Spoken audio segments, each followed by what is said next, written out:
It was on one of those bleak November evenings, when the London sky hung like damp wool above Baker Street, that I found myself once again at the hearth of 221 Nebe, scribbling notes in my journal, while Sherlock Holmes sat, as was his wont, in his armchair, pipe clenched between his teeth, and mind seemingly adrift. Outside, the rain clattered against the window panes, a relentless, whispering percussion that reminded me of ghostly fingers tapping at the glass. The fire crackled, shedding light on Holmes' hawkish features, which bore the abstract intensity of a man listening to a symphony only he could hear. A telegram lay open on the side table beside him, its contents clearly the reason for his brooding silence. I had not asked. Experience had taught me he would speak when the time was right, and as always, that time came when least expected. "Watson," Holmes said suddenly, breaking the comfortable quiet, "tell me, have you ever heard of the Trelawney lamps?" I blinked. Trelawney lamps? Sounds like something out of an antiquarian's catalogue. Holmes smiled faintly. Precisely the sort of response I anticipated, and yet to a certain segment of society, namely, those who inhabit the more secretive corners of historical scholarship, they are anything but ordinary. A set of 3 gas-fitted reading lamps manufactured in 1862 by one Horace Trelawney, designed with a mechanism so unique that it sparked whispers in both engineering and esoteric circles. Esoteric? I raised an eyebrow. Holmes leaned forward, retrieving the telegram. One was believed lost in a fire at the Ministry of Archives. Another resides in the private library of Lord Brextall, under lock and key, I might add. The third— He paused, holding up the telegram. The third was stolen last night from a private residence in Notting Hill, under very curious circumstances. I sat up. Stolen? Is that what this case is about? Holmes nodded. But not merely stolen. It was seen burning in the rain. In the rain? Indeed. Witnesses claim they saw a strange blue light flickering through the upstairs window of the late Miss Eugenia Willoughby's study. This during a downpour strong enough to drown a match. The lamp was sealed away, part of the estate inventory, after her passing last spring. The house has been vacant since. I considered this. And who owns the property now? Her nephew, one Benedict Willoughby, a solicitor with a modest practice. He claims to have visited the house yesterday to check on the place after the heavy winds, found the front door ajar, signs of disturbance upstairs, and the lamp gone. Could it have been a vagrant, a thief of opportunity? That's what Inspector Lestrade thinks. Holmes stood and moved to the window, peering through the rain-washed glass. But Miss Willoughby's house is not easily stumbled upon. It sits behind a tall gate at the end of a mews street, and her study was kept locked. No signs of forced entry, no footprints save those of the nephew. He turned and tapped the side of his temple, and yet that lamp was seen burning. The flame colour, Watson, blue. Unusual, I muttered, feeling the first stirrings of the familiar excitement that always heralded the onset of one of Holmes' investigations. Holmes moved to the coat rack and retrieved his long Inverness cloak. Lestrade has already done the courtesy of securing the scene. He doesn't expect to find much, neither do I, truthfully, unless, of course, one knows where to look. And you do? I have a theory, Holmes said lightly. But it's not yet ripe. We shall cultivate it with a visit. Come, Watson. Notting Hill awaits. The Willoughby house was a gloomy Georgian residence tucked away in a crooked crescent that rarely saw foot traffic. We arrived shortly before 9, our hansom jolting to a halt beneath a gas street lamp whose glow was smothered by the mist. Lestrade was already present, his figure unmistakable in silhouette, bowler hat, mackintosh, and the unmistakable stiffness of a man out of his depth. Holmes, he said with a thin smile as we joined him at the gate. "Glad you came. Odd little business. Bit of nonsense, if you ask me." Holmes tipped his hat. "I seldom do, Lestrade. Lead the way." The interior of the house smelled of mildew and old paper. The gas was off, so we moved with lanterns casting long shadows across wallpaper that had begun to peel. The study on the first floor bore the usual signs of disruption: a toppled chair, drawers half open, a glass case smashed in the corner. "That's where the lamp was kept," Lestrade gestured. "Covered in velvet under a bell jar. Miss Willoughby had a fondness for odd trinkets. The nephew said she believed it helped her remember things." Holmes didn't respond. He crouched near the shattered glass and studied the floor with an intensity I'd seen many times before. After a moment he rose and examined the doorframe, then moved to the window. It was locked. "Any prints?" he asked. Lestrade shook his head. "Too wet." Holmes knelt beside the writing desk and picked up something between thumb and forefinger. "A sliver of beeswax," he murmured. "How quaint." Lestrade frowned. "So?" "So," Holmes said, slipping it into a paper envelope. "Someone lit a candle in here recently, perhaps to obscure the fact they were using a light source not meant to be discovered, perhaps even the lamp itself." I stepped closer. "But why break the case? Why not simply open it?" Holmes's eyes gleamed. "Because, my dear Watson, the case was not broken to retrieve the lamp. It was broken to make it look like it had been stolen." Lestrade frowned. "But it was stolen, wasn't it?" Holmes ignored the question. "Let us speak to the nephew, Mr. Willoughby. You said he was the one who found the scene." "Yes. He's waiting in the drawing-room." Holmes turned on his heel. "Then let us go and ask him why he claimed to see a lamp that no one else in this house could have possibly ignited, unless he was already here before he said he arrived." Benedict Willoughby proved at first glance to be a rather ordinary figure. Tallish, in his early 40s, with dark hair thinning at the crown and a pale, unhealthy complexion that suggested more time spent poring over case files than enjoying daylight. He wore an outdated frock coat that smelled faintly of damp wool and tobacco. His eyes, ringed with fatigue, darted between Holmes, Lestrade, and myself as we entered the Willoughby drawing-room, an austere chamber with heavy curtains and a great deal of unused space. The man rose awkwardly when we entered, his manner more fidgety than nervous. A walking stick leaned against his chair, not one of affectation, I noted, but worn from genuine use. "Mr. Willoughby," Lestrade began, with the tone of a man who would rather be elsewhere. "This is Mr. Sherlock Holmes and Dr. John Watson. They've taken an interest in the matter of your aunt's lamp." Willoughby gave a half-bow, lips twitching with uncertainty. "Yes, I had not expected." "Well, I didn't think the matter warranted quite such attention. It's a sentimental loss, nothing more." "So then you've not spoken with the constable who claims to have seen light coming from this room last night?" Holmes asked casually, moving to the hearth and examining the unlit grate.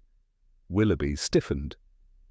"Yes, I was told. The man must have been mistaken. The rain... Well, light plays tricks, doesn't it? Especially through glass. Perhaps it was the street lamp." "There is no street lamp at the rear of the property," Holmes replied mildly. "I see," Willoughby muttered, adjusting his collar. "Well, then perhaps it was lightning." Holmes straightened and turned toward him. "Your aunt's collection of eccentric artifacts, had you an interest in them?" Willoughby seemed puzzled. "Not particularly.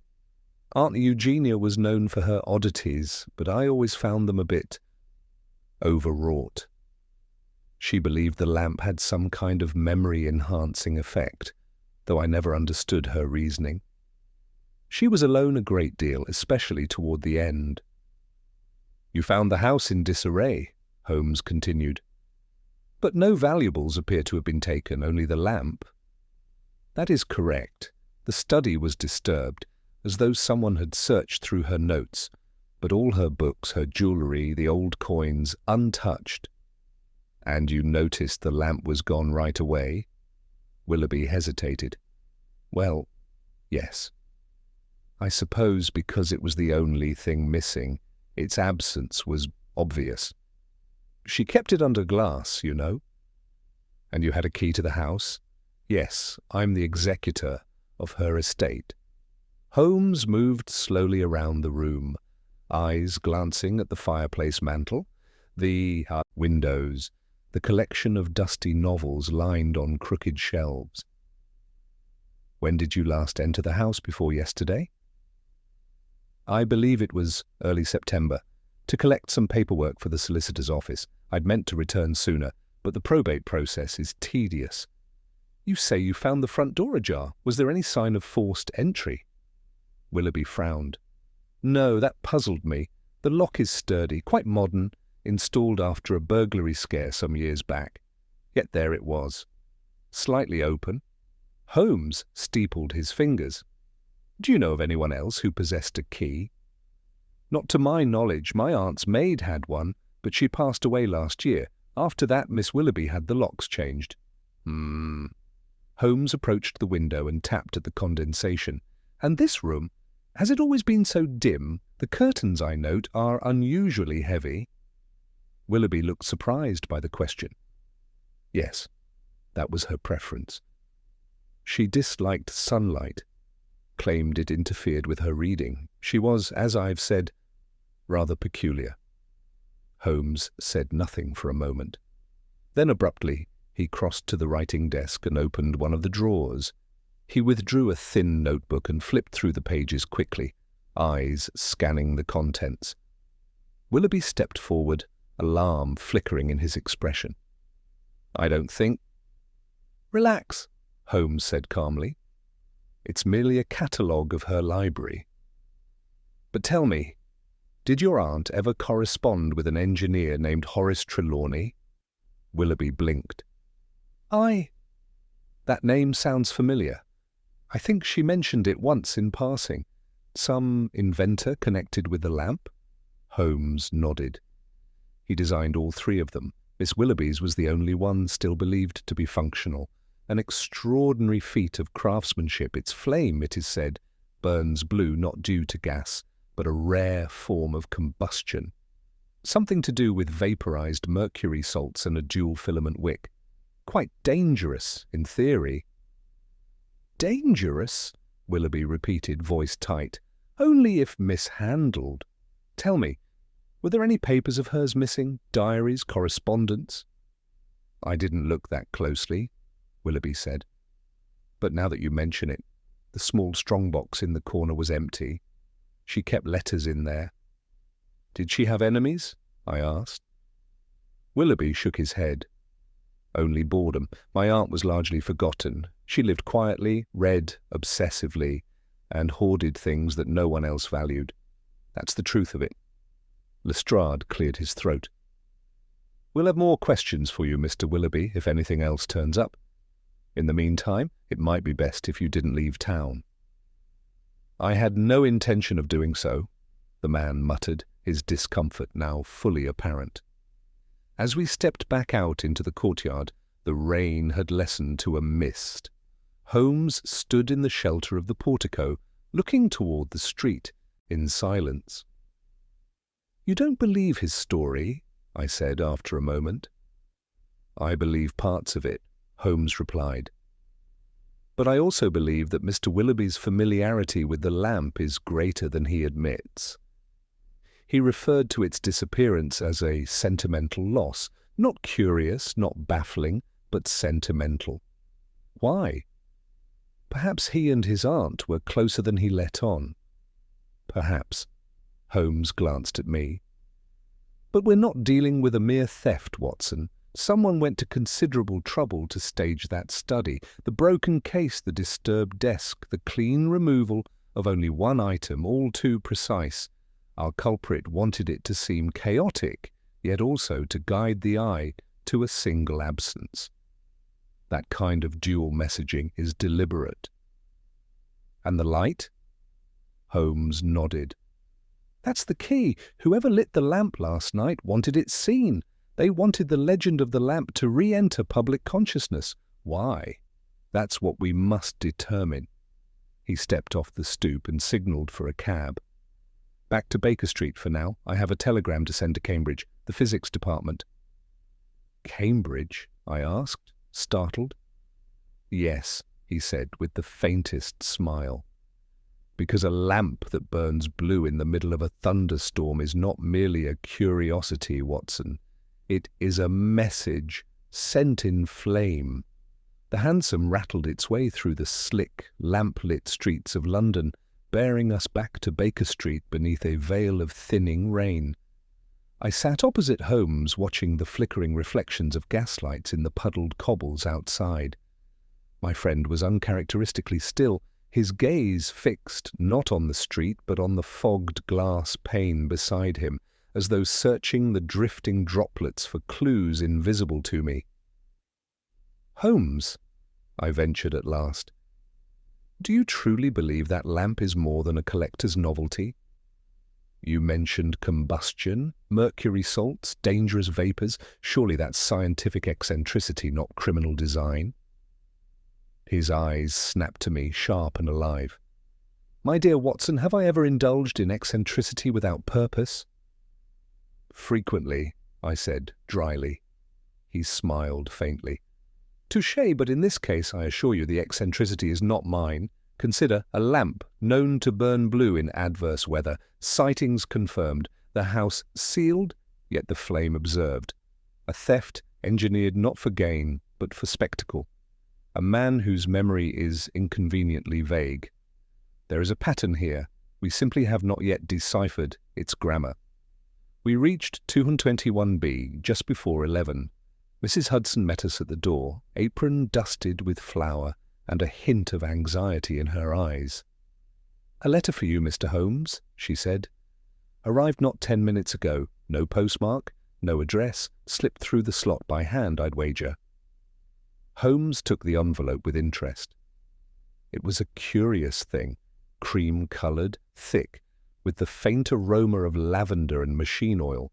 The handwriting was neat, almost clerical, and on the front was written simply, "To Mr. Sherlock Holmes, Baker Street.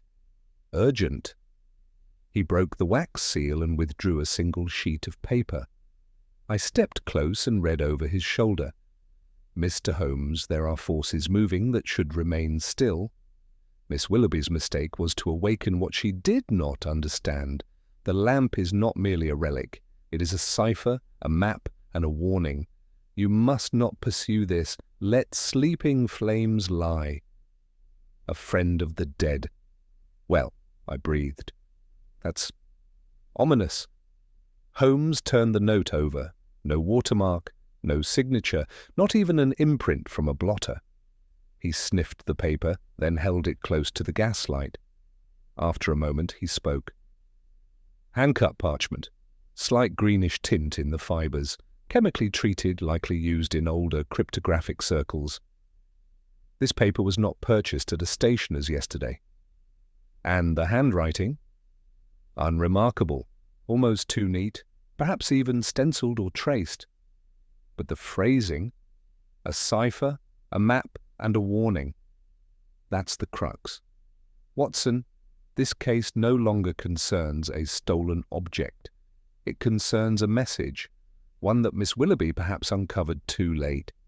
He moved quickly to his desk, pulled open a drawer, and retrieved a folder marked Trelawney Correspondence, unverified. I recognized it from earlier cases, a repository for obscure Victorian engineers and inventors whose names appeared tangentially in criminal matters. Holmes had long kept his own archives, and the folder bore the yellowed edges of infrequent use. "Horace Trelawney," Holmes said aloud, flipping through the pages.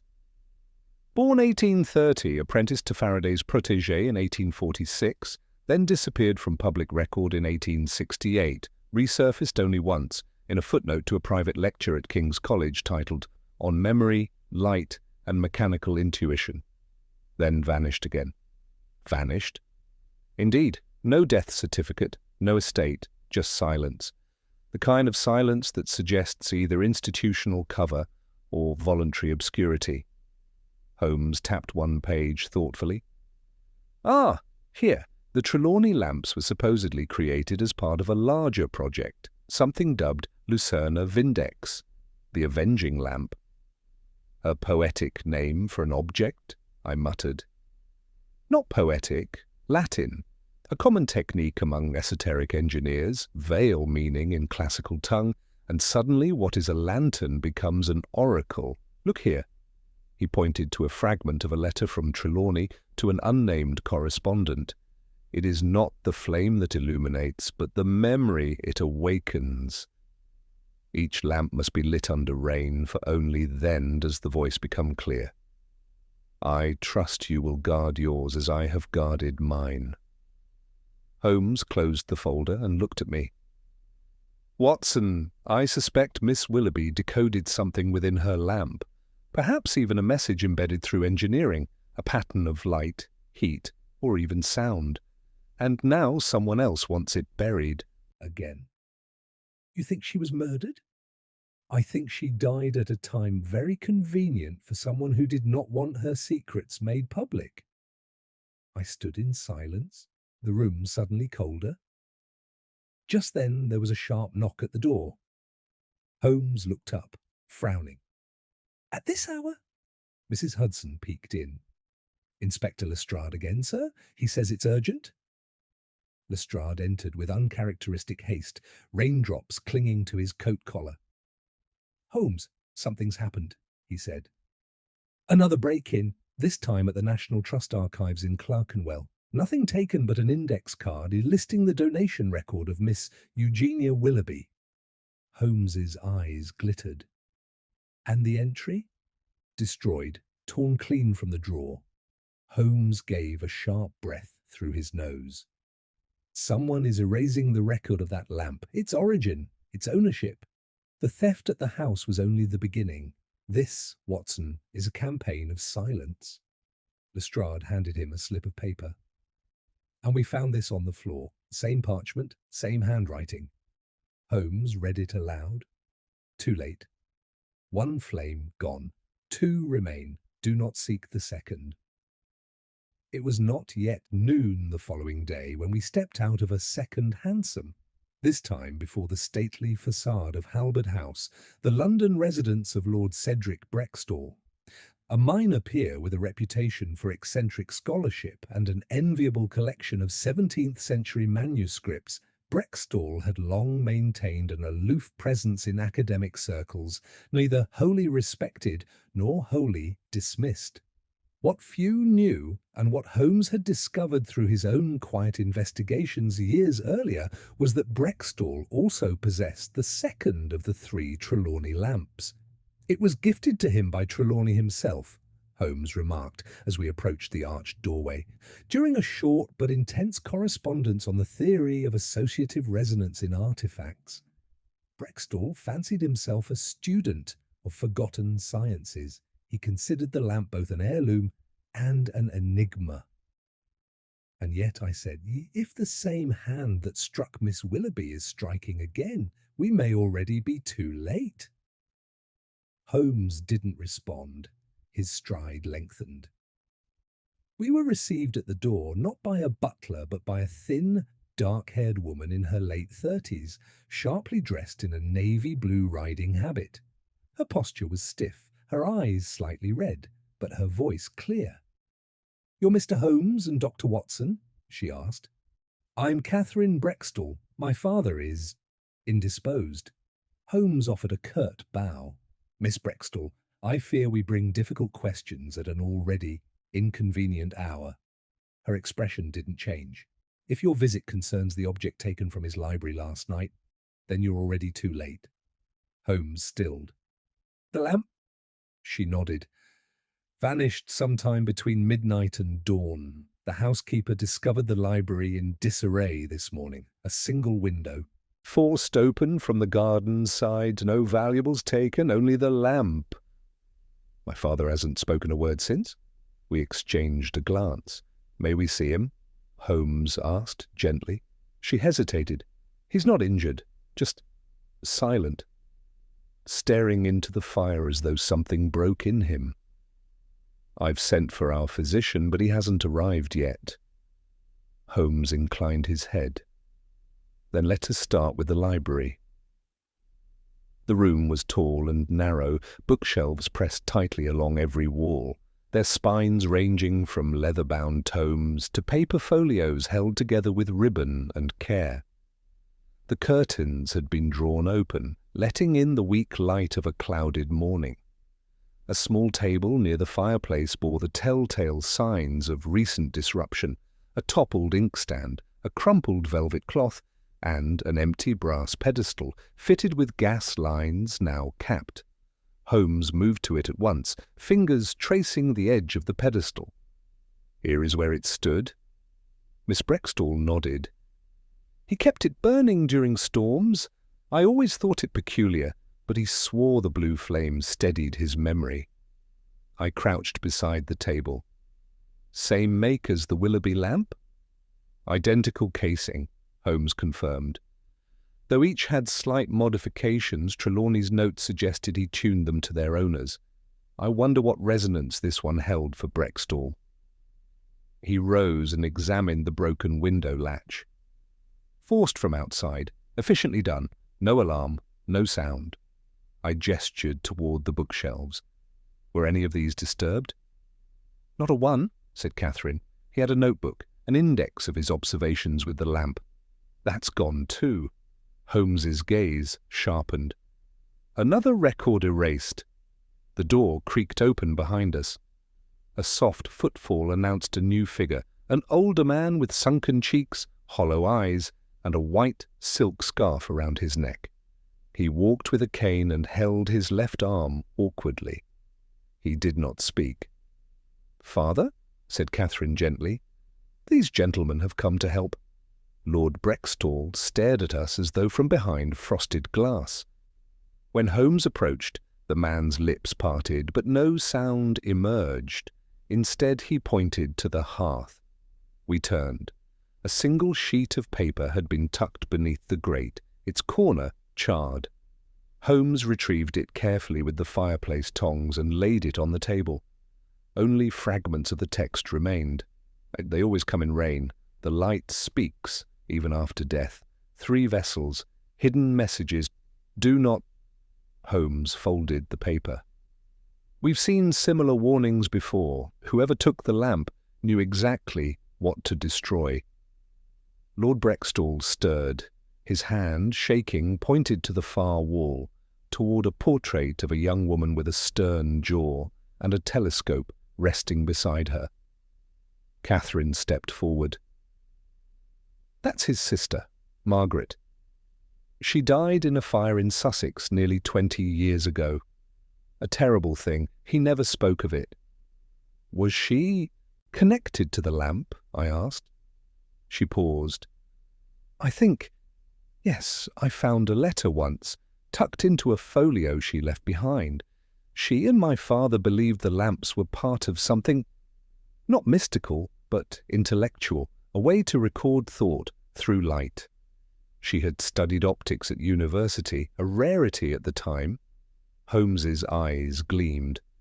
"Then it is a memory machine indeed, not a metaphor, not sentiment, actual recording, perhaps of visual impressions, perhaps something stranger." He turned to Brextall. "Sir, I believe your silence is not the result of grief alone. You've seen something you cannot articulate, haven't you? Something you should not have seen." Brextall flinched. Holmes whispered, "Did the lamp show you something last night? Did it speak?" Brextall's lips moved. Just once. A whisper, dry as wind.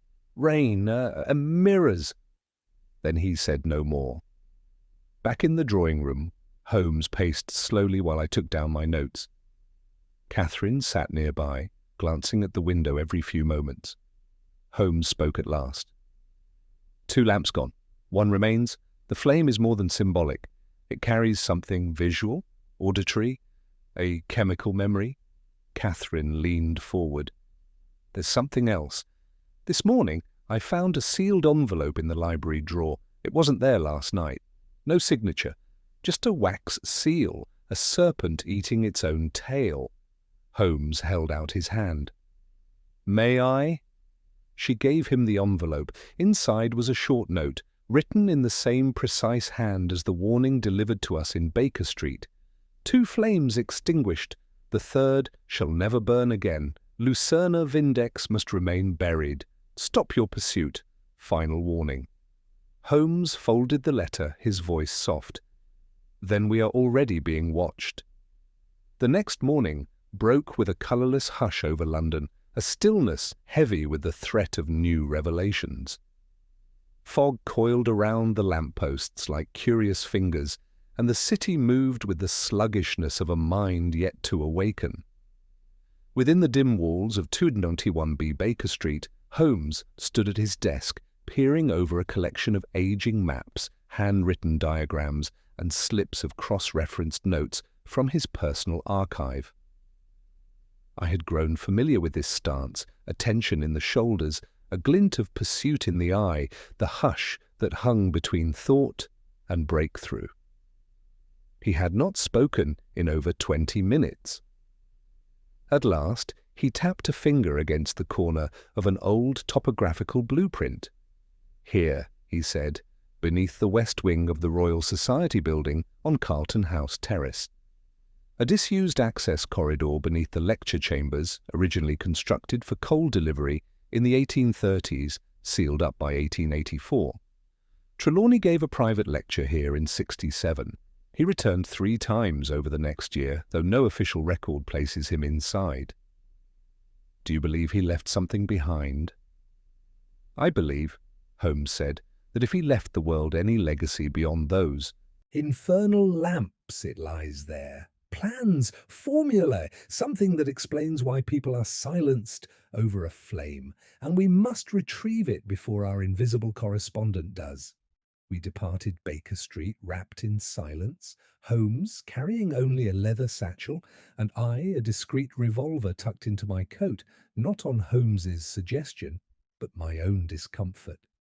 Too many doors had been left ajar in this case, too many warnings scrawled in ink and fire. The Royal Society building, with its stately white columns and academic detachment, wore no sign of the secrets Holmes believed it housed. We entered through the main hall under the guise of a routine consultation. Holmes had long-standing access through the indulgence of certain fellows, and passed unnoticed by the handful of clerks and researchers combing through manuscripts in the reading chamber. At the far end of the west corridor, Holmes stopped before a small wooden service door half concealed by a leaning cabinet and the dust of neglect. He drew a skeleton key from his glove, "Obtained through a locksmith who appreciates discretion," he said blandly. The door creaked open, revealing a stone stairwell descending into gloom. The air changed palpably as we descended, cooler still, filled with the faint scent of old earth and iron. Our lanterns cast long shadows against the brickwork. The corridor at the base ran eastward, narrowing slightly before ending at what appeared to be a rusted steel hatch. Holmes knelt beside the hatch and examined the floor. "Undisturbed. No signs of recent entry. Either our adversary hasn't found this place, or they have no need to." He produced a folding iron bar from his satchel and, with some effort, pried the hatch open. The hinges groaned in protest, and a sharp draught swept through, carrying with it the scent of damp paper and machine oil. We stepped through into a cramped chamber, no larger than a gardener's shed. The walls were lined with decaying shelves, most of them empty, though one bore a stack of leather-bound ledgers protected by wax-sealed cloth. At the centre of the room stood a table, and on it a most peculiar device. It resembled a miniature lectern, no taller than a foot, with a brass framework and a glass cylinder affixed at the top. Beneath the cylinder, 2 copper coils curled into a spiral that terminated in a wick cradle, now empty. Etched along the brass base were markings, not words, but a sequence of geometric shapes, circles within squares, triangles intersecting lines, a language built of light and angles. Holmes studied it without touching. "The prototype," he breathed. "The Lucerna Vindex in its rawest form." I approached, careful not to jostle the table. "Is it safe?" "I doubt it was ever intended to be." He turned to the ledgers and opened one at random. The writing inside was dense, tightly packed notes in Trelawney's hand, filled with scientific equations, Latin passages, and cryptic phrases. Memory is not stored, it is echoed. The lamp recalls what the mind cannot retain. Each flame draws forth resonance from prior ignition. Holmes's eyes narrowed. "Watson, this confirms it. The lamps don't merely produce light. They produce recurrence, reflections of time, glimpses, perhaps, of the mind that once watched them burn. Trelawney believed consciousness could imprint upon engineered light, that with the proper tuning, a person's memory, voice, thought, emotion, could echo through the flame." "But that's absurd," I said. "You're describing something akin to—" "A scientific séance," Holmes finished. "One without ghosts, only lingering impressions. Imagine the implications. A lamp that remembers, that recites. The blue flame is not a trick of combustion, it's the signature of the imprint." At that moment, a sound echoed behind us, metal striking stone. Holmes extinguished the lantern with a swift motion. We stood in darkness, footsteps slow, intentional, drawing nearer. I felt Holmes's hand on my arm, guiding me back behind a tall shelf. He whispered, barely audible, "2 pairs, soft soles, professionals." The footsteps reached the chamber threshold and stopped. Then a voice, low, calm, almost scholarly. "Too curious for your own good, Mr. Holmes, you always were." Another voice, colder. "Take the device. Burn the rest." Holmes did not wait. With a sudden lunge, he hurled the heavy ledger toward the chamber wall. It struck with a dull thud, and in the confusion of the echo, he shoved me hard toward the hatch. We scrambled through it just as a lantern flared behind us, then a shouted curse. Gunshots rang out, bullets ricocheting against the tunnel wall. Holmes dragged the hatch shut, bolting it from our side. We ran, lanternless, guided only by instinct and memory, the corridor seeming endless in the dark. At last the stairwell loomed ahead. We burst into the corridor above, startling a clerk, who yelped and dropped a sheaf of papers. Holmes didn't stop until we reached the front doors and hailed the nearest cab. Inside, catching our breath, he clutched the prototype device under his coat. "They were already watching the building," I panted. "They knew we would come." Holmes nodded grimly. "And now they know we found what they tried to bury." I glanced down at the metal framework in his lap. "What now?" "Now," Holmes said, "when we make it speak." We arrived back at Baker Street in the early afternoon, shaken but intact. Holmes, as ever, moved with purpose, betraying no outward signs of the morning's peril. I, however, felt a growing unease gnawing at the edges of my mind, not merely from the confrontation in the subterranean archive, but from something subtler, something I could not yet name. The prototype device sat atop Holmes's work table, swaddled in a layer of soft cloth, its brass body catching the dim firelight. Even covered, it seemed to emit a presence, a kind of watchfulness. I found myself avoiding its gaze, if such a thing were possible. Holmes wasted no time. He extracted a small card from his personal Rolodex and handed it to me. The name, printed in neat capitals, read, "Mr. Alpheus Grimble, former Chief Chemist, Royal Society Auxiliary Laboratory, retired, lives at the Wren's Hollow, Hampstead Heath." Grimble, Holmes said, was one of Trelawney's collaborators, though his involvement was never formally acknowledged. a man of unconventional thinking, expelled from Oxford for what they termed experimental blasphemy, but retained quietly in London due to the usefulness of his mind. I raised an eyebrow. What sort of experiments? Those concerning the memory of objects, the conductivity of thought, the boundaries between perception and reaction. He once claimed to have taught a spider to recognize music. Charming, I muttered. Holmes ignored me. We shall visit him at once. He may prove the final living link to understanding what we now possess. The Wren's Hollow proved to be a tumble-down cottage of soot-stained brick nestled against a narrow path on the outskirts of Hampstead Heath. Overgrown hedges encroached upon the gate, and the garden bore a wild, vaguely threatening air, ferns sprouting like watchful sentries, thorned vines tangled around statues, long eroded by time and weather. Holmes knocked 3 times on the warped front door. After a minute's pause, it opened a few cautious inches, revealing a narrow face with deep-set eyes magnified absurdly by thick spectacles. "Mr. Grimble," Holmes said evenly, "we seek your counsel on a matter regarding Horace Trelawney." The door opened a little farther. The face twitched, not unfriendly, but wary. "You're the detective, the violinist." "And this is Dr. Watson. May we come in?" Grimble blinked. "Has it begun again?"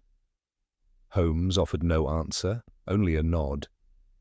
The inside of Grimble's home was a laboratory masquerading as a sitting room. Shelves of mineral jars, bundles of scrolls and strange contraptions filled every available space. On one table, what appeared to be a model of a human brain had been threaded with copper wires and delicate tubes, some of which emitted a faint ticking. It was like stepping into Da Vinci's fever dream. Holmes unwrapped the prototype and placed it on a cleared section of the desk. Grimble recoiled slightly, then leaned closer with a soft whistle of astonishment. "Trelawney's Vindex. He finished it, then?" "You worked with him?" Holmes said. "Tell us, what is this device truly capable of?" Grimble removed his spectacles, rubbed them with a silk cloth, and set them back on his nose. He called it a lucerna mentis, a lamp of the mind. He believed that under certain frequencies of vibration and heat, thoughts could be etched into the very oscillations of flame.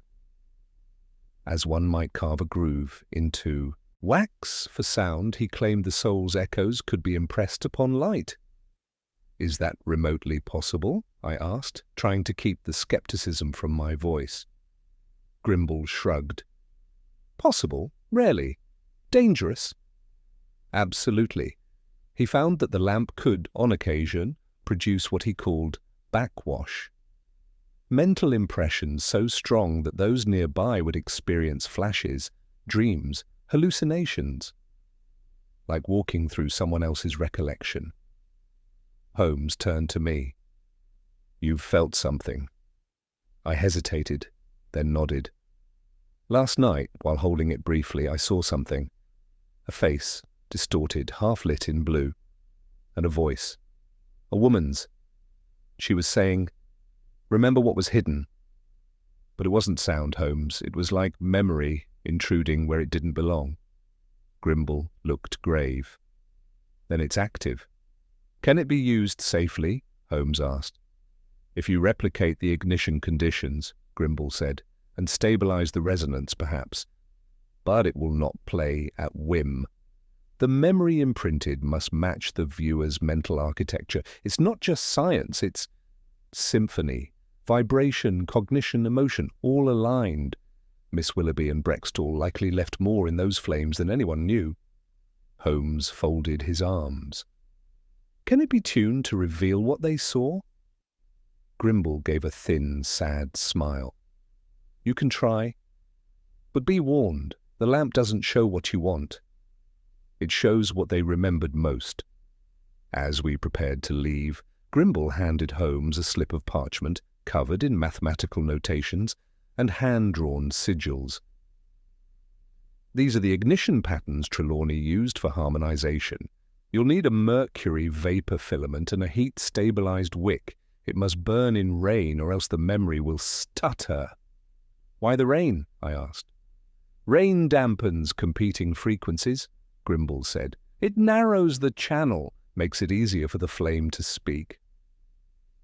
As we turned toward the door, he added, You're not the only ones asking about the lamp, Mr. Holmes. A man came last week, pale, soft-voiced, wore gloves and never blinked, left nothing behind, but I smelled ozone in the room after he departed. Holmes froze. Did he leave a name?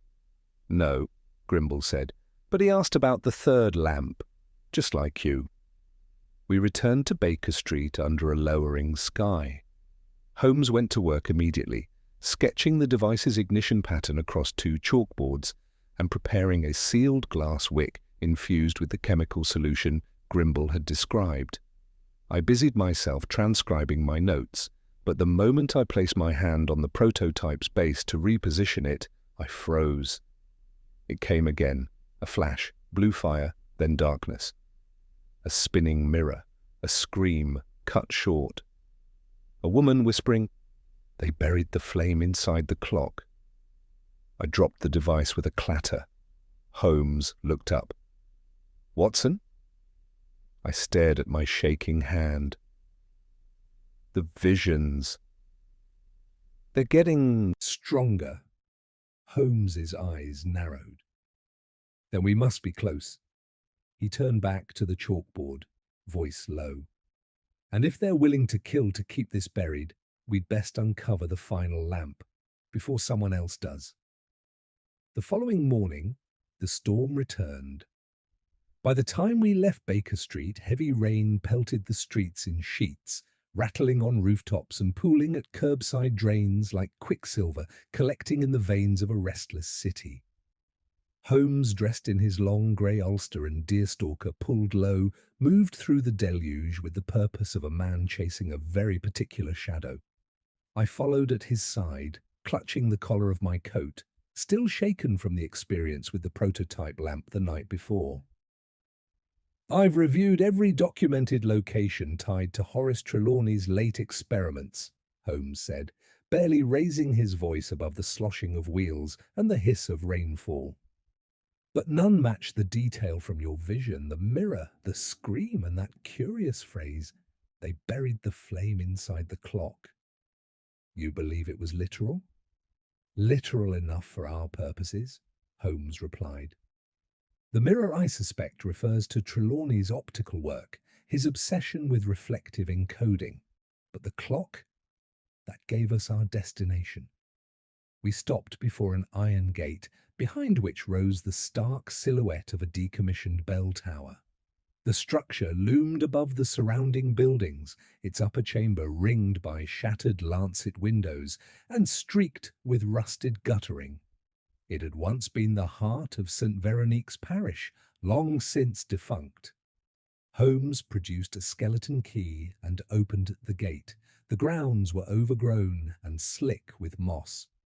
As we ascended the narrow stone path to the tower's entrance, the bell above gave a faint moan, though no wind stirred, and the ropes had long been severed. The entry hall was dark and echoing, the air thick with damp and disuse. Our lanterns cast sickly yellow light over cracked tiles and faded murals of saints whose faces had been lost to water damage. Holmes paused before a rusted sign affixed to the stairwell arch. Mechanism access, authorized personnel only. Well, he said, with a tight smile, let's be unauthorized. We climbed the spiraling stairs, past dust-choked windows and a broken rope shaft that once controlled the bell's peal. At last, we reached the belfry, where the great iron bell hung mute in its cradle, and the inner workings of the clock loomed like the skeleton of a forgotten machine. The clock face, visible from the inside, was streaked with grime. Gears jutted from walls in tangled arrays, long since stilled. But what drew Holmes's attention was a narrow wooden door half concealed behind a panel of twisted piping. "This wasn't here in the original plans," he said, withdrawing a folded blueprint from his satchel. "An addition, posthumous or clandestine." He pried it open. A small chamber lay beyond, little more than a crawl space. At its centre stood a brass pedestal identical to those we had seen in Miss Willoughby's and Lord Brextall's homes.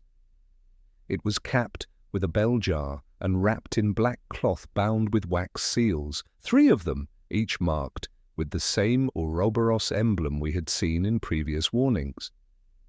Holmes crouched beside it. "The third lamp." I knelt beside him, the memory of the voice still echoing faintly in my mind. They buried the flame inside the clock. "Holmes," I murmured, "are we alone?" We weren't. A footstep echoed from the stairs below, slow, deliberate. Holmes rose swiftly, drawing a small revolver from his coat. "Hide the lamp," he said sharply. "Now." I swept the cloth over it and lowered the bell jar just as the footsteps reached the belfry threshold. The man who emerged was tall, with a waxen pallor and coal-black hair slicked back beneath a wide-brimmed hat. He wore a charcoal overcoat and kid gloves that gleamed with rain. But it was his eyes that struck me most. They did not blink. Not once. Cold, glacial orbs that surveyed the chamber, as if committing it to record. Holmes stepped forward. "You followed us from Grimble's." The man inclined his head. "Mr. Holmes, Dr. Watson, you're becoming quite the inconvenience." "Then perhaps you'll explain yourself," Holmes said coolly. "And your interest in these lamps?" The man smiled faintly. "My name is of no consequence, but you may consider me a custodian of dangerous truths. The lamps were never meant to surface again. They awaken things, fragments, minds best left forgotten." "They record memory," I said. "Is that your concern, that some buried truth will emerge?" "Not truth," the man said. "Echoes, imperfect, incomplete. They don't remember, Doctor, they bleed. Miss Willoughby saw too much. So did Lord Brextall. You have not yet seen enough to warrant the same fate. Leave the final lamp where it rests." Holmes's eyes flicked to me and back. "And if we don't?" The man sighed. "Then you will come to know what it means to forget yourself." He turned to go, then paused. "You think the flame reveals answers? But fire, gentlemen, fire devours." He vanished down the stairwell. We did not follow. Back at Baker Street, with the third lamp now locked inside Holmes's cabinet, the rain drumming louder against the windows, we sat in silence, digesting the encounter. "Who was he?" I asked. Holmes stared into the fire. "Not a thief, not a killer in the traditional sense, more like a warden. Someone employed to keep the past in its grave. And we're the grave diggers." A long pause. Finally, Holmes spoke. "The question now is no longer what the lamps do, but why Trelawney built them at all. What did he see worth preserving in blue flame? What memory was so important he created 3 machines to ensure it would not die?" I looked toward the cabinet where the third lamp sat, dark and silent. "Do we ignite it?" Holmes stood. "Not yet. First, we find Trelawney's voice." In the gas-lit stillness of Baker Street, the third lamp remained untouched, locked within Holmes's mahogany cabinet like a coiled thought. Despite his usual impatience in cases of intellectual significance, Holmes did not light the lamp. Not yet. He stalked the sitting room with quiet intensity, pipe clenched between his teeth, eyes occasionally darting to the cabinet as though expecting the brass and glass to whisper on its own. And then, at breakfast, on the third morning, the silence cracked. Holmes opened a telegram that had arrived without fanfare. As he read, his expression stilled, No frown, no smirk, only an icy stillness that told me he had just found the hinge on which this entire mystery might turn. "It's here," he said, finally. Or at least, it was. What? Trelawney's final written correspondence, sealed, not released to public record, catalogued under private collection at the Manchester Athenaeum's restricted archive, accessible only with institutional permission or written request from the Society's legal proxy. "And do we have such permission?" He smiled faintly. "No, but I've just arranged for us to borrow someone who does." The Manchester Athenaeum stood as a monument to intellectual caution, its arched facade and Corinthian pillars weathered by soot and time, its clerks and stewards more inclined toward dead languages and paper dust than inquiry or interruption. Our entry was facilitated not by our names, but by the presence of Miss Eugenia Willoughby's former solicitor, Benedict Willoughby, summoned by Holmes with a telegram worded just obscurely enough to provoke curiosity without warning of danger. He met us at the archive's east wing, damp and haggard, clearly unused to rail travel and early hours. "I still don't understand why this couldn't wait until after lunch," he muttered. "Because memory," Holmes replied, "doesn't always wait for the clock." Benedict blinked. "That means nothing." "Then we're even," Holmes said pleasantly, and gestured for the attendant.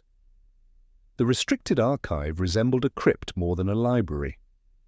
Narrow aisles of wrought-iron shelving, a chilled atmosphere, and rows of locked cases guarded by brass plaques.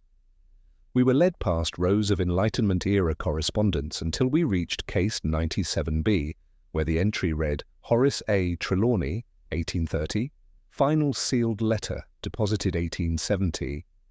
Release instructions upon corroboration of artifact retrieval and witness confirmation. Contents unopened. The clerk, a wan young man with bifocals and ink-stained fingers, turned to Benedict. "As a named executor in the Willoughby estate and given her possession of a Trelawney artifact, your approval satisfies the witness clause." Benedict looked stunned. I had no idea I was connected to this man at all. "You are now," Holmes murmured. The glass case clicked open. Inside was a slim envelope, yellowed by time, sealed with 3 overlapping wax stamps. The sigil was familiar now, the Ouroboros serpent, its tail in its mouth, ringed by 3 concentric circles. Holmes handled it reverently. "No tampering, still sealed." "Open it," I said quietly. Holmes broke the wax with a thin silver blade and unfolded the paper within. The writing was small, compact, precise, as though Trelawney had written in haste, but with purpose. He read aloud, "To whom the flame returns, you have found the vessels." I feared as much. 3 flames I lit, each to carry part of the burden. One was placed in the hands of the curious, one in the care of the devout, and one I hid beneath the hour that never rings. The lamps were never for knowledge, they were for safekeeping. Inside them I buried a memory that is not mine. It is not yours either. It belongs to the one who burned when we built the first echo. She screamed through the flame. She did not stop. I could not silence her, so I split her memory. If the 3 flames burn again in one span of days, the echo may return. You must not allow it. Her name was Margaret. She remembers too much. I am sorry. H.A.T. Holmes lowered the letter. The silence in the archive felt absolute. "Margaret," I said slowly. "Brextall's sister, the one who died in the fire." Holmes nodded. Or so we were told. Benedict rubbed his temples. "I don't understand any of this. You said this was about a theft, a lamp. How can a lamp scream?" Holmes folded the letter. "Because it's not merely a lamp, it is a prison." We stepped out of the restricted wing. Moments later, The letter sealed again inside an archival sleeve. Rain beat against the stained glass windows like drumbeats of rising tension. Holmes turned to me. "Watson, in every crime there is a motive, in every design an intention. Until now, we've assumed the lamps were inventions of scientific curiosity, a way to record thought, perhaps even preserve brilliance. But their containment? Yes, they were never meant to be lit in concert." Trelawney fragmented something, or someone, and scattered her across 3 devices. And now we have them all. I felt a chill climb my spine. "Holmes," I said slowly, "if Margaret Brextall died in a fire, what if she didn't die at all?" Holmes's gaze turned inward. "She burned," he said softly. "But what if her mind continued, trapped in the flame?" He turned on his heel. "We must return to London at once." The train ride back was swift and silent. Holmes stared out the window, lost in a private calculation. I turned over the contents of the letter again and again, but could make no more sense of it than before, only a sickening clarity that we were no longer investigating a theft or even a murder, but something else, something older, something buried not in soil but in fire. By the time we reached Baker Street, the clouds had darkened once more. A telegram awaited us on the table. Holmes read it aloud. "You lit the first. Do not light the third." Her voice is louder now, even in silence. "The custodian." He looked at me. "Watson," he said quietly, "prepare the ignition chamber." By the time we returned to Baker Street, a storm had settled over London with a weight that pressed against the very windows. Thunder rumbled distantly, as if the city itself were murmuring its unease. In the corner of the sitting room, the cabinet stood unopened. But the presence inside it, the third and final lamp, felt impossible to ignore. Holmes had already begun the transformation of our quarters into what he called a controlled observation chamber. The chairs were pushed aside, the table stripped bare. He'd drawn the curtains tightly shut and fastened thick black oilcloth over the window panes. 2 glass panels, borrowed from an optician's laboratory, had been mounted at either end of the room, allowing outside observation without full exposure to the lamp. A long cord trailed from the fireplace, attached to a ventilation system that Holmes had jerry-rigged from an old bellows and a chimney flute. "You've turned the sitting room into a confessional box for ghosts," I muttered, watching as he carefully unpacked the device from the cabinet. "I assure you, Watson," Holmes said without a trace of humour, "ghosts would be a lesser threat." He placed the lamp on a polished steel tray in the centre of the room. Every motion was deliberate. He handled it with the care one might offer an unexploded shell. He wore gloves. So did I. Holmes then retrieved the ignition pattern given to him by Grimble, curving symbols and arcane notations paired with alchemical instructions. The wick had already been prepared using the vaporized mercury compound. The humidity outside, coupled with the barometric drop, provided the final necessary condition. "The flame will not simply appear," Holmes explained. "There will be a shimmer, a flicker, perhaps a delay. The memory may emerge in fragments. The key is to observe without interference. Once the flame is lit, do not speak to it, do not answer it, and most of all, do not let it persuade you." "Persuade me?" I repeated. "You speak as though the flame has intent?" Holmes didn't respond. Instead, he knelt before the lamp and struck a long phosphorus match against the box. The hiss was sharp, immediate. He held the flame to the wick. At first, nothing. Then came the flicker. It began as a soft glow, blue at the edges, quivering like a drop of ink, dispersing in water. Then the core of the flame flared, steady, strange, and cold. It emitted no heat, only a faint, rhythmic pulse. It did not illuminate the room in the way an ordinary flame would. Instead, It diminished the shadows, drawing them inward, as if memory itself were being pulled into the glass. Holmes took his seat beside the left observation pane. I sat across from him, my journal open, pencil poised. At precisely 1 minute and 20 seconds after ignition, the temperature dropped, not sharply, but enough to notice. I saw Holmes blink, then lean slightly forward. I followed his gaze. Within the flame, a shape began to emerge, not within the glass, not a reflection, but a face, half-formed, blurred, feminine. The impression of hair caught in motion, eyes half-closed in recollection or pain. The mouth moved, but no sound came. I leaned in, and then, "Holmes," I said, "do you hear that?" He gave no answer. The voice had not come from the flame. It had come from the far wall. Faint at first. A whisper, like wind moving through the cracks of memory. It was not the fire that killed me. My throat dried instantly. "Did you hear it?" Holmes nodded once. I stood slowly. The voice came again, low, insistent. He said it would echo, that it would only speak when I was gone, but I never left. The flame did not move. It pulsed, steady and slow. The voice deepened.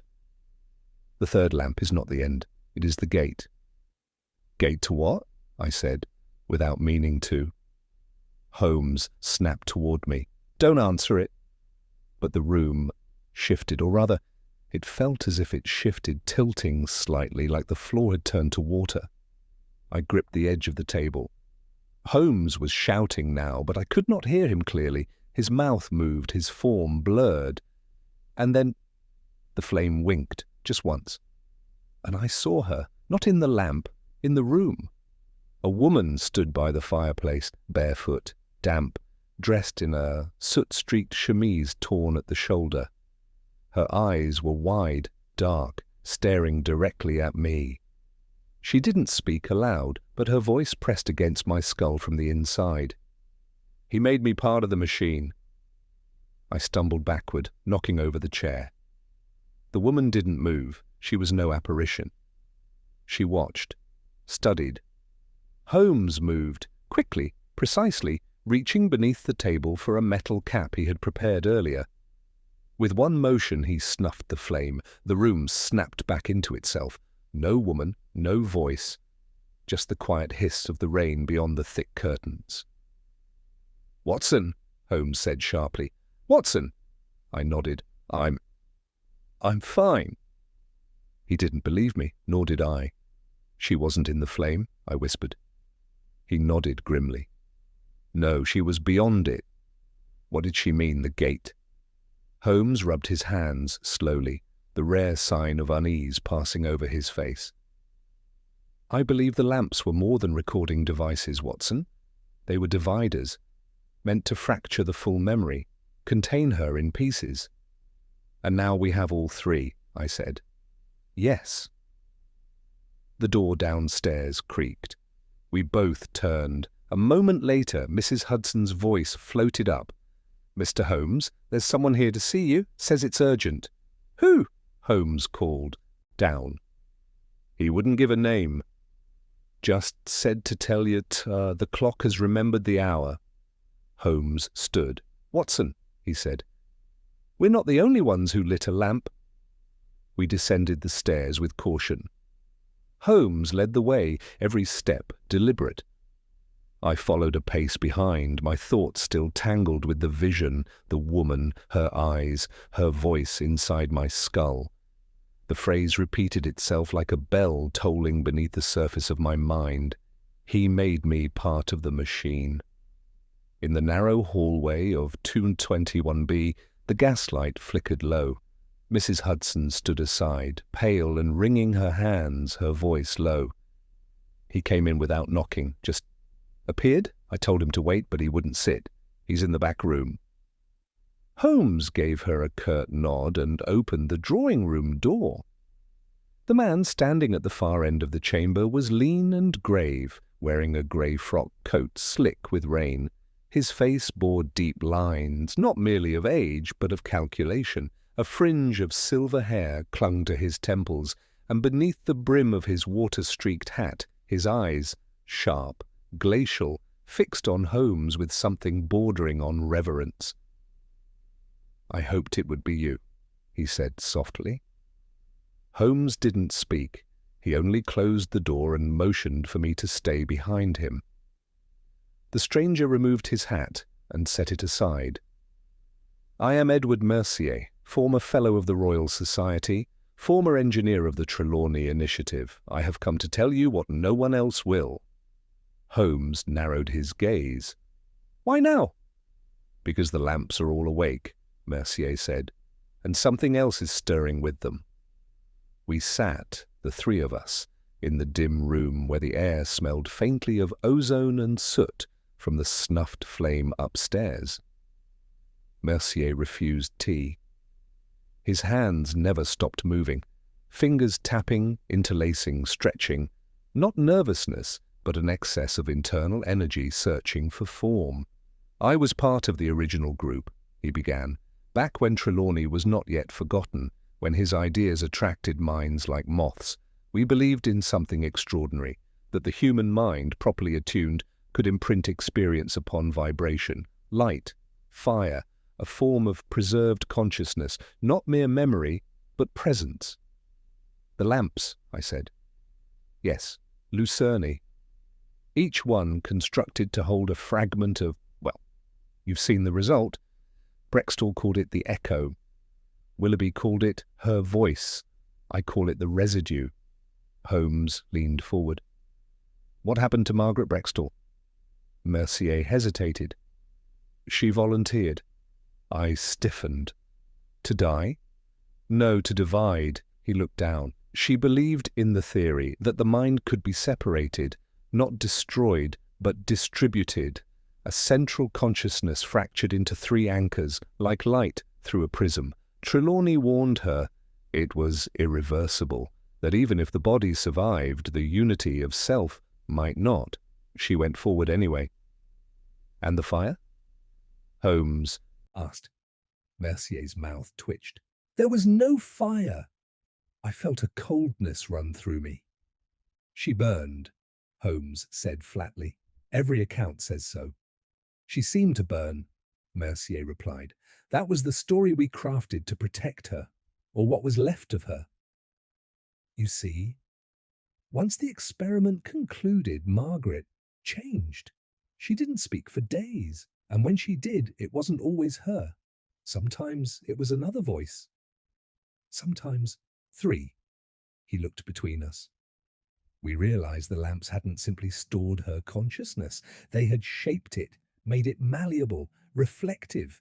You've experienced it, I'm sure. Visions, voices, presences that aren't quite memories, yet unmistakably human. Holmes gave a slight nod. "There was a fourth lamp," Mercier said. The room went still. Holmes's eyes narrowed. "You're certain?" "I helped build it," Mercier replied. "A prototype meant to be the fail-safe, not to store memory, but to absorb the echoes permanently. Trelawney called it the nullifier. The rest of us called it the tomb." "Where is it?" I asked. Mercier hesitated. "Hidden in the catacombs beneath Greyfriars Obscura, the abandoned theatre near Chancery Lane. Trelawney buried it beneath the stage itself, masked by a false cellar. We agreed never to retrieve it unless the lamps were reunited. And now they are." "And you're certain it's still there?" Holmes asked. Mercier reached into his coat and withdrew a folded parchment. It was yellowed, water-stained, but intact. He laid it on the table. Holmes unfolded it. A diagram, a series of descending stairs beneath a rotunda. At the center, a circle marked L4, final core. "L4, Holmes said. "Lamp 4. Mercier nodded. "Once lit, it cannot be extinguished, not by conventional means. Its flame draws the echoes into itself, but it must be used within proximity of the other lamps while they are still active. Otherwise—" He didn't finish. Holmes glanced at the plan again. And what if the custodian reaches it first? Mercier's hands tightened.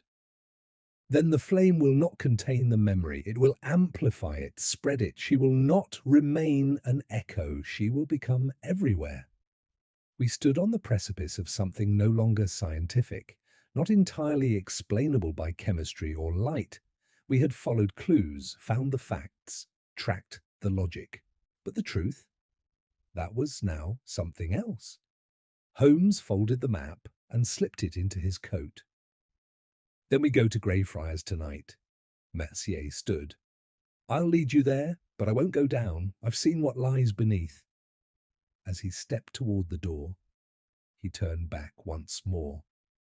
Mr. Holmes, Dr. Watson, you must understand something. When you ignite the fourth lamp, you are not awakening Margaret. You are confronting what's left of her. Memory reshaped by fire is no longer memory, it is will. He hesitated. And will does not forget. As Mercier disappeared into the rain, Holmes turned to me. His face, though composed, bore the unmistakable weight of finality. This, he said, is where deduction ends. It was midnight when we arrived at the ruins of Greyfriars Obscura. Rain lashed the cobbles outside Chancery Lane, and the old theatre, once a jewel of late Georgian melodrama, now stood black and broken, its dome collapsed inward, ivy coiling up its facade like veins on a corpse. The iron gates had long rusted from their hinges, the rain sluiced through shattered clerestory windows, spilling onto the mouldering boards of the auditorium beyond. Holmes stepped through first, lantern in hand. I followed, my boots squelching on the sodden velvet of what had once been the house carpet. Edward Mercier remained outside, watching the mouth of the alley, like a penitent guarding a grave. "I'll stay until you come back," he had said, "but I will not enter. I buried too much down there." Inside, shadows pooled like ink. The Playhouse's orchestra pit was a gaping chasm. The once grand chandeliers lay shattered across the tiles. Holmes moved to the remains of the stage, consulting the parchment map by lantern light. The trapdoor at the rear had been buried beneath decades of plaster and damp, but after 10 minutes of clearing debris with a crowbar and gloved hands, we uncovered it. It bore a symbol scorched into the wood, 3 concentric circles, a flame, and inside the flame, an eye. Holmes brushed the dust away. "It was never a theatre," he murmured. "It was a vault disguised as performance." The trapdoor creaked open. A stairwell led into darkness. The descent was slow, the air thick with old rot and the scent of scorched wax. The walls were close, brick layered over stone, each surface bearing marks of damp and neglect. My breath plumed in the cold. Water dripped from above in slow, uneven rhythms as though the theatre wept. After 40 steps, the passage widened. We stepped into a stone rotunda perhaps 20 feet across, its ceiling domed, the centre ringed with crumbling Romanesque arches. On the far wall stood a door made of blackened iron, inlaid with what appeared to be mercury-rubbed copper filaments, still faintly reflective in the lantern light. Holmes approached it and pressed a hand to its surface. It opened with a sigh, no lock, no resistance. As if it had been waiting, the chamber beyond was silent, perfectly circular, with walls of smooth basalt stone that glistened as though wet. At the centre stood a plinth, taller than the previous lamps we had encountered. Upon it rested the 4th lamp. It was beautiful. Unlike the others, smaller, brass-bound, portable, this one was fixed, its base fused to the stone. The reservoir beneath the glass bulb was carved from obsidian, etched with runes that shimmered faintly when the lantern drew near. Holmes circled it slowly. "No wax, no wick?" He looked at me. This one was never meant to be lit by accident. I felt it too, that terrible stillness, as if the room held its breath, waiting. We unpacked the 3 smaller lamps from the oilskin sack Holmes had brought. Each had been prepared with Grimble's ignition sequence. Holmes placed them equidistantly around the 4th, one at each cardinal point save due north. "This is it," Holmes said, striking the first match. The first lamp ignited with its familiar blue flicker, soft, steady, calm. The second followed, then the third. The chamber took on a glacial glow, the blue light curling against the stone like cold fire licking memory. At first, nothing else happened. Then the floor began to hum. A low vibration, not sound but sensation, a pressure behind the eyes, a shifting beneath the soles of our feet. The 4th lamp remained dormant, but the sigils around its base began to shimmer. Lines of pale heat rose through the air. Then came the voice. Not a whisper, not an echo, a presence. You brought me back in pieces, but I remember now. It was Margaret, and not Margaret. The voice came not from the lamps, but from between them, from the space their flames enclosed. It pulsed through the chamber like a heartbeat too large for the walls to hold. Holmes stood tall, arms crossed. "We've come to give you rest, nothing more." The voice laughed, soft, bitter, hollow. "Trelawney promised preservation, but he delivered fragmentation. You think this is mercy?" The plinth trembled. I stepped back. The flame in the 3rd lamp flared upward. "You saw her, in the mirror, in the rain. You called her back, and now you cannot silence her." Holmes didn't move. He reached into his coat and produced a small vial, a single droplet of iridescent blue liquid. "Distilled resonant ether," he said quietly. "Grimble's final formula, a key, not a fuel." He poured it into the aperture on the 4th lamp's crown. Then he struck the final match. The 4th lamp ignited not with flame, but light, white at the core, rimmed in violet and ultramarine. It emitted no heat, only clarity. The sound stopped. The voice stopped.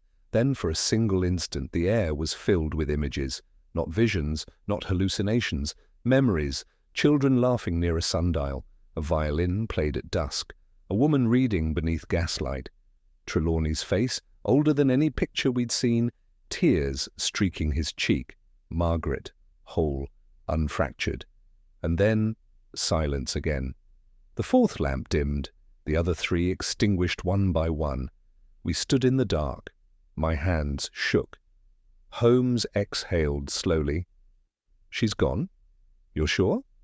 "Yes," he said, and though his voice was steady, I saw the flicker behind his eyes, the toll. The echo has collapsed, the resonance nullified. The chamber was still. And we were alone. It was the morning after we returned from Greyfriars Obscura. The rain had ceased, as though the sky itself had exhaled at last. A grey pall hung over. London, not oppressive now, but cleansed, like a veil of ash after a fire has burned itself out. I awoke in my armchair before the hearth of 221B, where Holmes had sat most of the night in silence, pipe in hand, his gaze unfixed. He had not spoken of what we had seen, what we had unleashed or perhaps freed, depending on one's interpretation. He had merely extinguished the remaining gaslight, locked the lamps away in his cabinet with a precision that bordered on reverence, and poured us each a measure of scotch. That was his way. Reflection came not in words, but in rituals of order. Now, as I stirred, I found him seated at the desk, writing slowly in his black leather folio, the one reserved only for the rarest of cases. The folio he opened, as he once told me, only for those investigations in which reason met its natural boundary and stood quietly at the edge of something vast. He did not look up as he spoke. "The flame has gone quiet, Watson?" I rubbed my eyes. "And Margaret?" "She is beyond echo now." He paused, tapping the pen once against the parchment. There is a serenity in her absence, which is more than we afforded her in her fragmented existence. I nodded slowly. What we saw last night, those images, were they real? Holmes finally looked at me. They were hers. That is enough. Memory, when stretched across 3 minds and a dozen years, can become fractured beyond recognition. What we witnessed was not clarity, it was reconciliation, a mind made whole for a single moment before extinguishing. I stood and crossed to the window. The street outside was quiet. A milk cart creaked its way around the corner. A boy in a cap kicked pebbles at a drainpipe. Normalcy had returned, uncaring of what mysteries had played out in the chambers beneath the city. Then came the knock. 3 raps, slow, hollow. Holmes and I exchanged a glance. He crossed the room and opened the door. There was no one in the hall, only an envelope resting on the step. Holmes picked it up. The seal was unmarked, the parchment a faint cream, lined in blue, of the same sort that had accompanied the custodian's warnings. He brought it to the desk and slit the top with his blade. Inside was a single page, written in a measured, elegant hand. To Mr. Holmes and Dr. Watson, you have completed the circle. You have returned the flame to silence. For that, she is grateful, and so are we. But let this be your final illumination. There were not 3 lamps, nor 4. There were 5. One remains unlit. May it never burn. The custodians. I read it twice before looking up. 5? Holmes had already taken out the map Mercier had given us. He laid it across the table and ran his fingers along the edges. 4 were created in England, he murmured. But the 5th... He tapped a blank corner of the parchment. No record. No mark, only silence. I swallowed. You think it's still out there? I think, Holmes said, folding the page carefully, that there are memories so vast they require more than 1 lamp to contain, and men like Trelawney would not have risked the design failing without one final contingency. He opened the folio once more and slid the custodian's letter between the final pages. Then what do we do? I asked. Holmes looked out the window, his silhouette drawn in gentle firelight. We wait. Not all echoes are meant to be answered, and not all answers are meant to be chased. A long silence stretched between us. Finally, he spoke again. There is a danger in perfect memory, Watson. The mind is meant to forget, to soften the edges, to leave the past behind where it belongs. When we trap recollection in glass, when we summon it at will, we risk keeping the wound open indefinitely. What the lamps captured was not truth, it was sorrow, preserved beyond its time. I nodded slowly. Then it was never about solving a mystery. No, Holmes said, it was about letting one end. He rose and crossed to the cabinet. One by one he removed the 3 lamps, still dark, and wrapped them in cloth. Then he placed them in the old travelling case he had once used for chemical instruments. He turned to me. These go to Grimble, and from there to the sea. And the 4th? Holmes hesitated. It remains beneath Greyfriars, sealed. Let the city grow over it. Let it fade. And the 5th? He gave a faint, humourless smile. Let us hope no one remembers where they buried it. We stepped outside into the morning light. The clouds had begun to part. A thin ray of sun glinted off a puddle, and for the first time in weeks there was no reflection of blue. London moved on, blind to what had passed beneath its feet. And Holmes, ever the man of logic, allowed himself a single glance upward before turning his collar and disappearing into the crowd. I remained behind for a moment, because some echoes do not need flame to survive. Some remain only in the minds of those who dare to remember.